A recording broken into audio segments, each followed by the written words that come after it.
both. Welcome to my June 3, 2024 vlog about suicide prevention.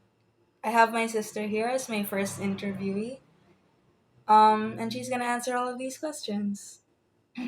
Please excuse my voice. Are you ready? First of all, teenagers are fully aware of the warning signs of suicide and how to avoid it.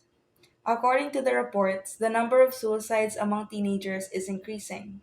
What are the main reasons why teenagers commit suicide, despite the dissemination of awareness from the different health and private sectors? Basically, there's A little louder. Thanks. the core of the problem is basically just life itself because negativity has spread throughout all of the people, which has led to ignorance and hateful comments and such. That's why. How did the negativity spread? This is connected to another question.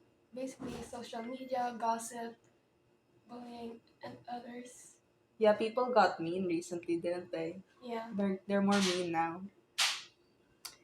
A high school student has been consistently isolated and bullied by peers.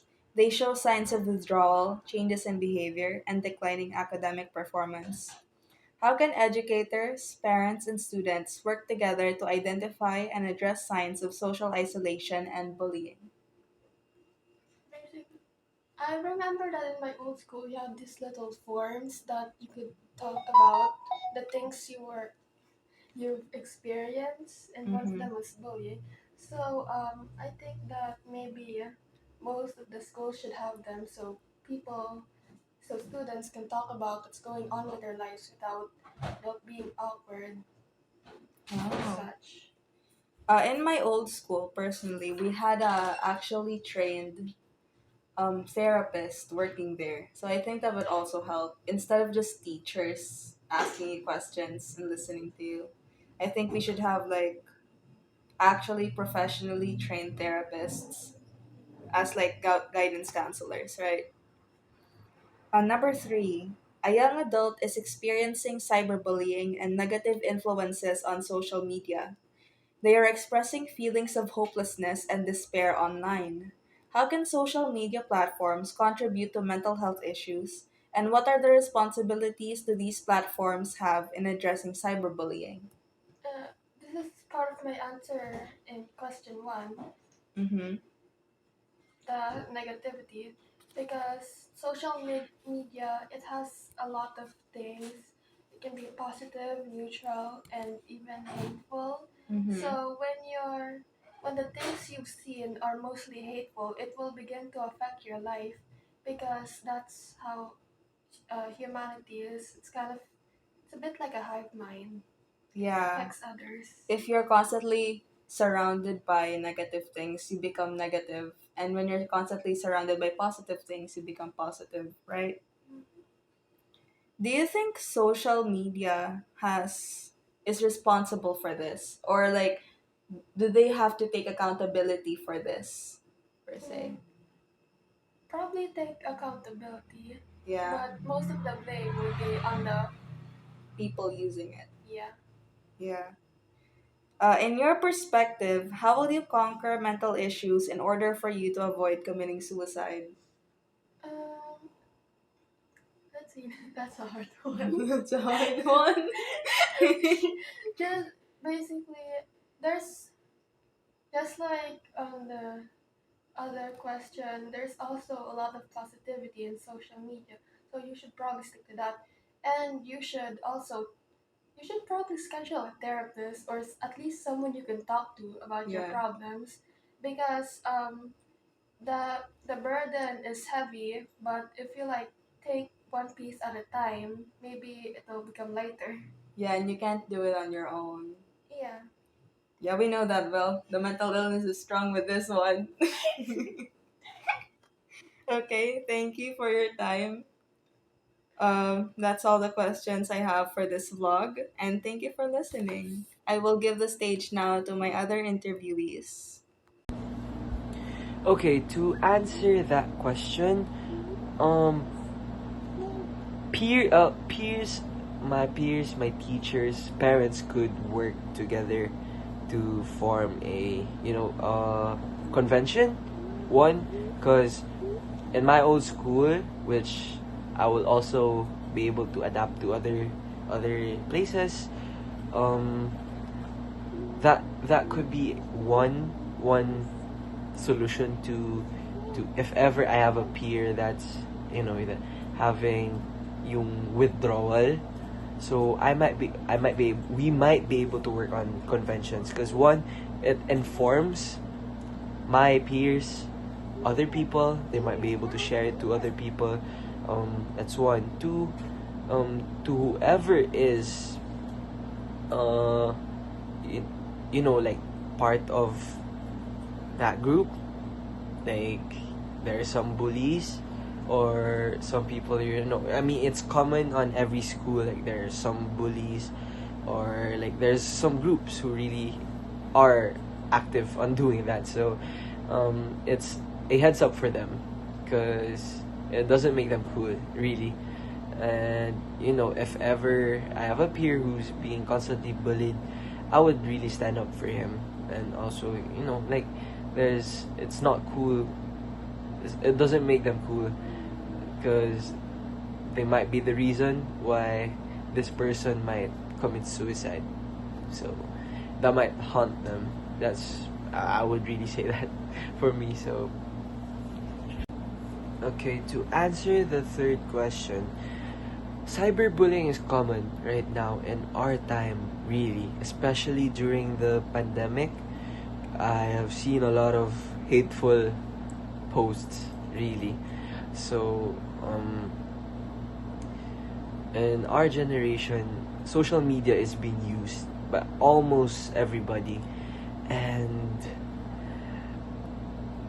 a post could be beneficial to help spread and help spread awareness to other people, because cyberbullying can be prevented, really, if people are aware. People would help, people would stand up for other people. So we can post, like posters, slogans, or even like thoughts about it, because I know people would be able to interact. And if ever that happens, like cyberbullying, if ever someone I know would be bullied, of course I would stand up for him or her, because yeah, as to what I've said, it's still connected with the second question. So what I've said, bullying is not cool. It doesn't make oneself cool, really. And at the end of the day, we're all humans, so we should treat each other with respect. For the fourth question, that's why suicide is a sensitive, very sensitive topic for me, because I also had those thoughts before when I was younger, when I was at my lowest points in my life. And I'm thankful that I had those moments, because without it I would not be able to be much stronger, and I would not think of how I was thinking right now. So those moments defined me, helped me equip me as a person, because before I would just nagpapadala ako sa negativity, sa like pressure, really. Yun, nagpapadala ako sa ganun. And I realized that there's much more to life than those, if you really just try to look at the positive side instead of negatively. Because every day is a blessing. There's blessing in everything. I have a roof in my house. I could eat 3 times a day. Other people would not be able to do it. And those are some positive things that help me think, instead of thinking of ending it, or s- like just have a or quitting life. Those are some instances I had. So for me, I would that's those are that's one. But yeah, I know it's very difficult to say that because it's easier said than done, really. um as long as you can be just the one thing that would help is to be there for you and also for other people, because you had like you only got your own back. You got your back, only you. And also you could be there for somebody else, your friend, because you might not never you never know what would happen. You never know what they're facing. So Question 1. I think the wording here, that teenagers are fully aware of warning signs, is misleading because even some adults can't distinguish the difference between someone suicidal and someone who isn't.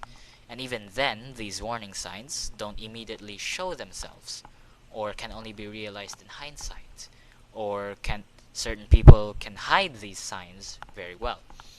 But to answer your question, I would have to say their environment. No matter how much awareness people might give, it ultimately boils down to their environment. Is their environment a mentally straining one, or do they live in a dangerous area? Sometimes their environment denies or hinders their access to these suicidal awareness campaigns. End of question 1. Question 2. In this situation, the warning signs are pretty obvious. So I would recommend for educators is a program that addresses these concerns through counseling, which leads to these educators contacting the parents to heavily recommend therapy sessions. Lastly, my recommendation for students is to be supportive. Try to tell advisors if they notice these behaviors coming from their peers. Okay, question 3. I've heard people answer this question with just turn off the device, but not only does that not solve the issue, it also undermines that person's feelings. Not because it was said on the internet doesn't mean those comments were not real. Not real in the sense that it wasn't said, but that it could only be ignored easily. Additionally, these comments will always be a part of the internet and social media. The people running and administrating these sites can't control the people saying these negative comments. It's inherently naive to think that these social media sites are responsible for these negative comments. The people saying them are the ones that should be responsible for the negative comments. My point is, you're barking at the wrong tree. The people that should be responsible for addressing cyberbullying isn't the social media platforms, but the people using them.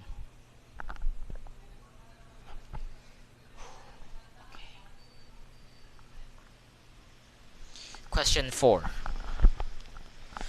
A strong support system is very important. Not only does a strong support system help in avoiding these suicidal thoughts, it also helps people recover from them. This also ties back to my earlier point of a person's environment being a major factor in suicidal tendencies. A strong support system develops a good environment for the individual. Number one, teenagers are fully aware of the warning signs of suicide and how to avoid it. According to the reports, the number of suicides among teenagers is increasing. What are the main reasons why teenagers commit suicide despite the dissemination of awareness from the different health and private sectors? Personally, I think this is a lack of communication with family and friends. A reason for that is um, being ashamed of feeling this way because a lot of um, teens are pressured to take to take in what they feel instead of expressing it. And I think that's a main reason why depression is still prevailing and suicide rates are increasing. Question number 2. A high school student has been consistently isolated and bullied by peers. They show signs of withdrawal, changes in behavior, and declining academic performance.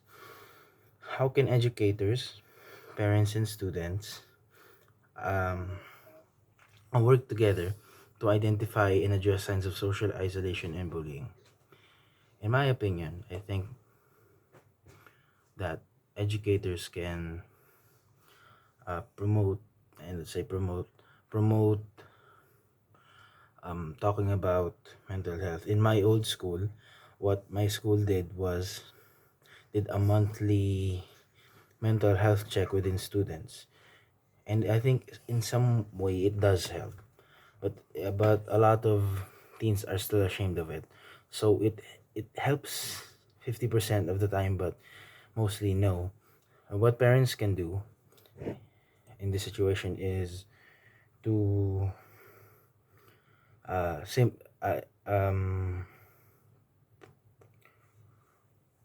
sorry, what the parents can do, what the educators are also doing, is to reach out and ask their children if they're okay, or if they're doing okay, or if they are not, I mean, if they're not okay, or if they're doing fine, especially if they notice signs of performance within themselves. And what the students can do is to, especially among teens, is to help each other out and talk to each other and communicate and socialize, so that each student can work towards not being isolated and to be more friendly and more socializing, so that uh, depression the depression phase, because there's research that socializing decreases stress and depressive thoughts. Question number 3. A young adult is experiencing cyberbullying and negative influences on social media. They are expressing feelings of hopelessness and despair online. How can social media platforms contribute to mental health issues, and what are the responsibilities that do these platforms have in addressing cyberbullying? I think uh, social media has already taken action for this by making cyberbullying illegal in most countries, a lot of countries, especially in major countries such as America, but also in smaller countries like the Philippines. And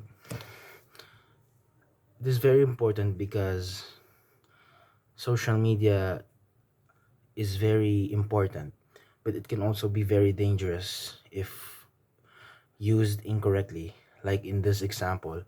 So that I think if I was Facebook, or if I was the owner of Facebook, what I would, or Twitter, or any other social media, what I would do is give warnings or ban people who spread hate and negativity and bullying. And that's and the last question, in my perspective, how will I conquer mental health issues in order for me to avoid committing suicide? In my opinion, what I can do is communicate effectively with friends and family members, especially with the ones that I trust. And if I can do that, I can either do things that allow me to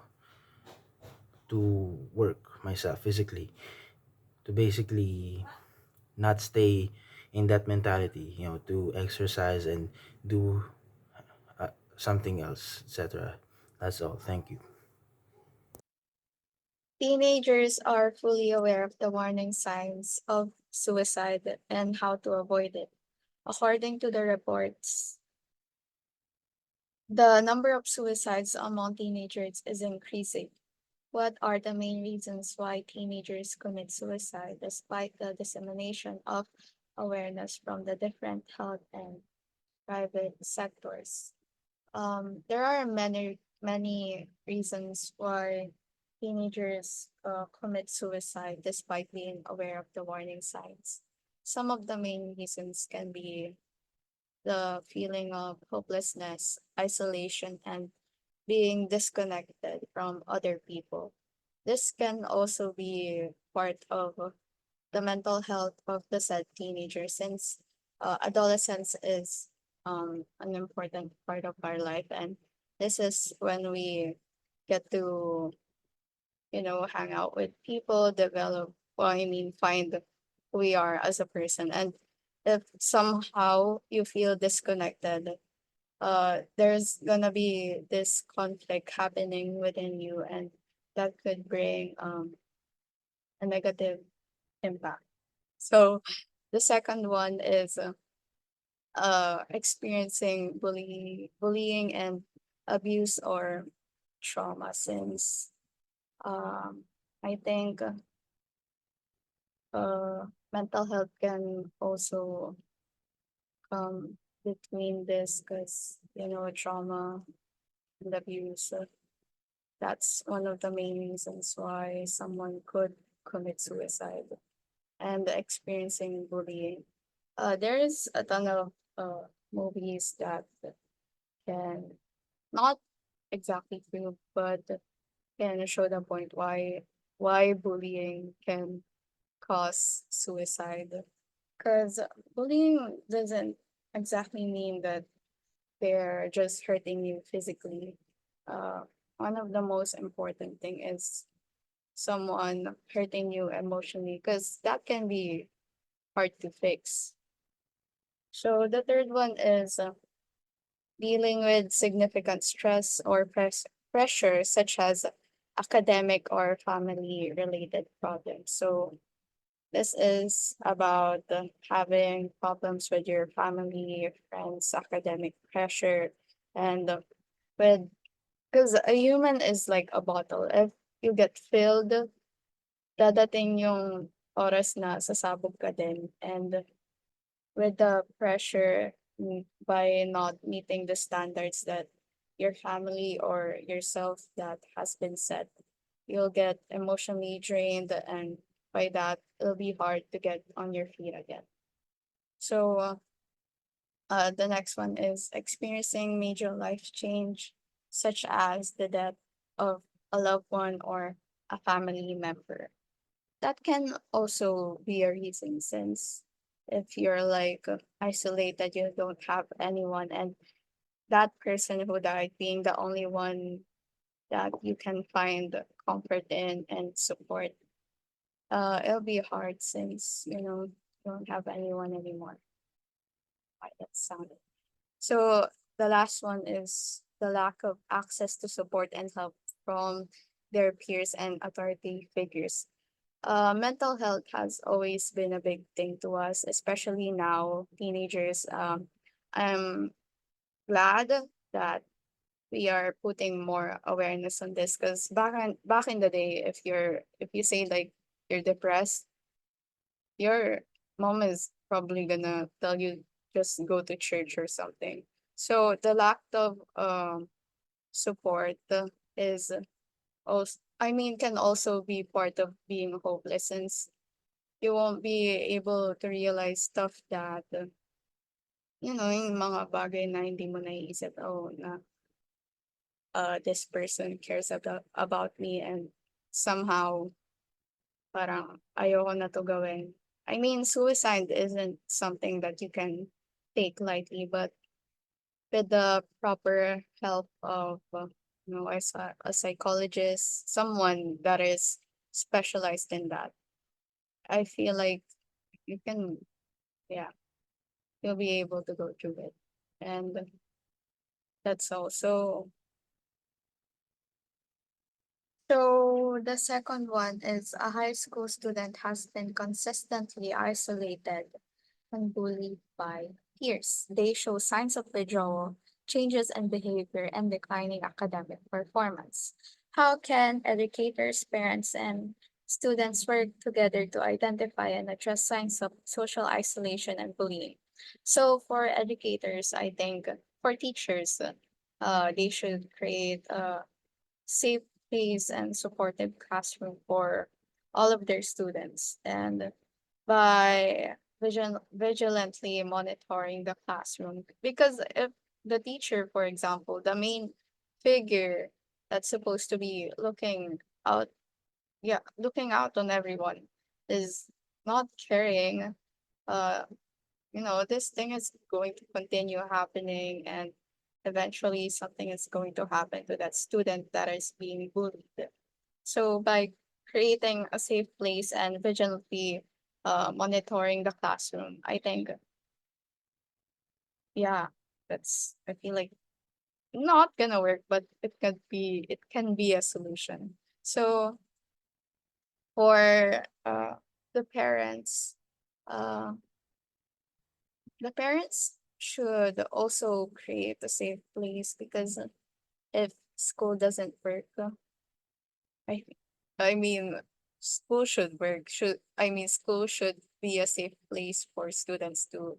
But parents should create a safe place for their children, a supportive, and um the parents should be open to communicating to their children on what's happening in school, and feeling comfortable confiding in them if they are experiencing social isolation or bullying in school.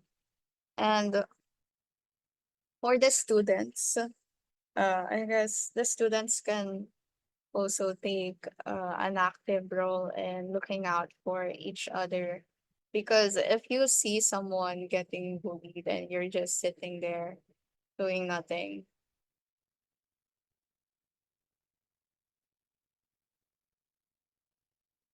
I don't know. But if the students should take action to, uh, for example, reporting the bullying, and by being socially aware that someone is feeling socially isolated, and it should be told to a trusted teacher or authority figure. So,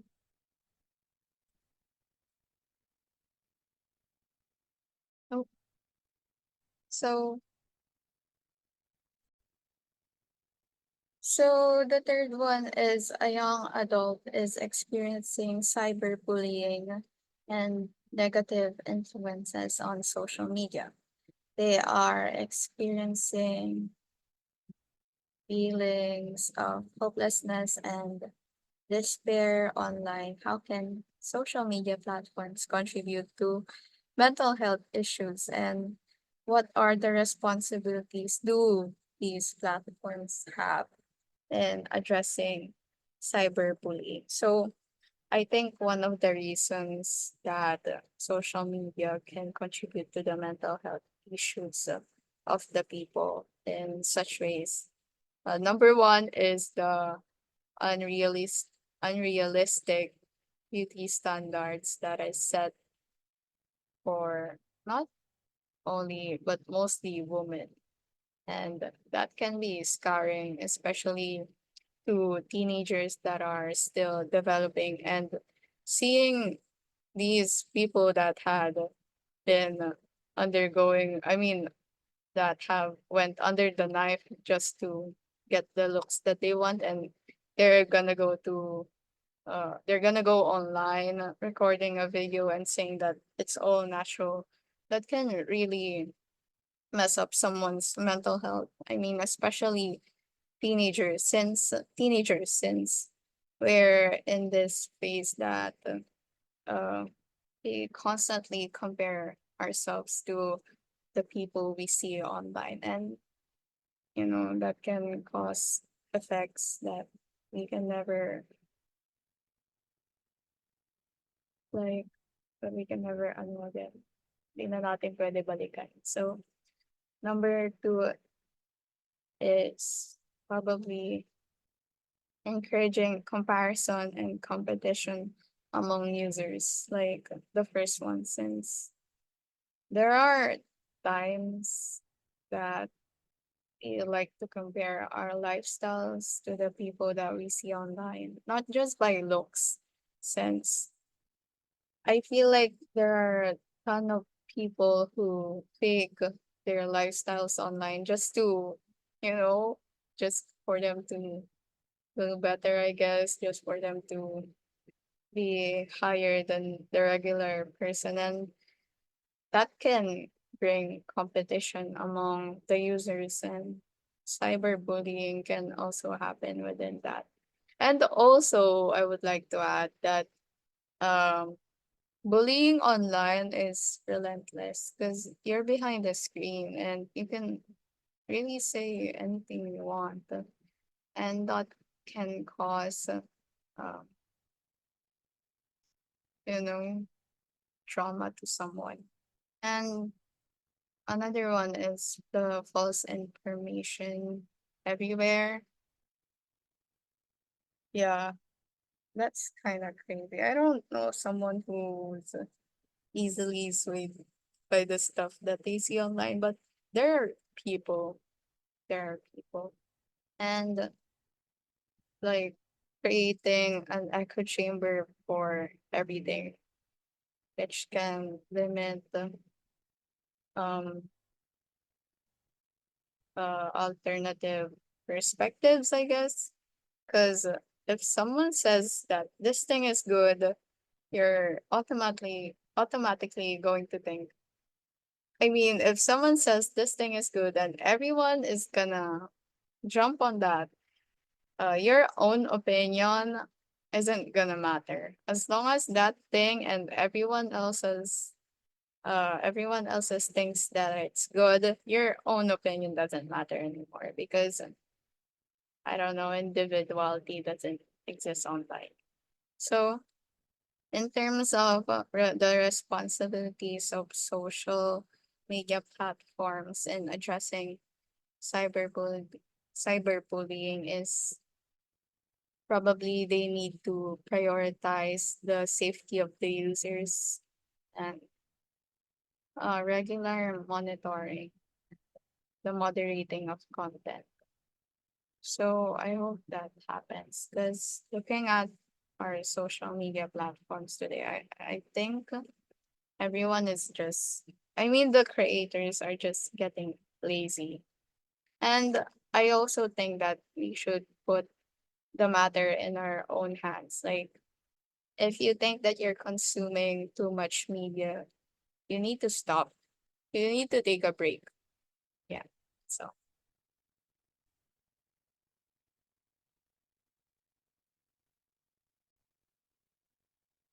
so the fourth one is, in your perspective, how will you conquer mental issues in order for you to avoid committing uh, suicide? In my perspective, the first thing that you need to do is seek help and support from health professionals. For example, a therapist, a psychologist, and a counselor if that's available within your area. I think it's also available in school. So, yeah, that's the first thing that you need to do. And the second one is probably just process your emotions, process everything that's happening to you right now. Because I'm not saying that sometimes we get a little bit crazy in the head and to the point na, you think of random stuff that isn't happening. And I mean, in general, we start to overthink, and that can lead to things worsening up. So I guess processing your emotions can be good too. And of course, uh like seek help from your family, from your friends. If you feel alone, there are people that care about you, and especially your family or your friends. And if that isn't available, I think the first one should help. And also do exercises. For example, take a walk, uh, a run, and that can help you think that maybe life can be uh, a little bit worth it. Even though you're going through a lot of stuff, I feel that uh, you'll eventually pass through that, and you'll come looking back at the past and say that you're proud of yourself for being able to uh, not walk through, but uh, I forgot the phrase, but yeah, like being able to jump over that obstacle. And lastly, I feel like everyone forgets about this is by being kind to yourself. You've already gone through enough as it is, and just by being kind and being self compassionate to yourself, I think that can be overly um, helpful. And sometimes we get to, parang nagiging masyado tayong critical sa sarili natin to the point that we forget na tao din pala tayo. And yeah, that's my answer.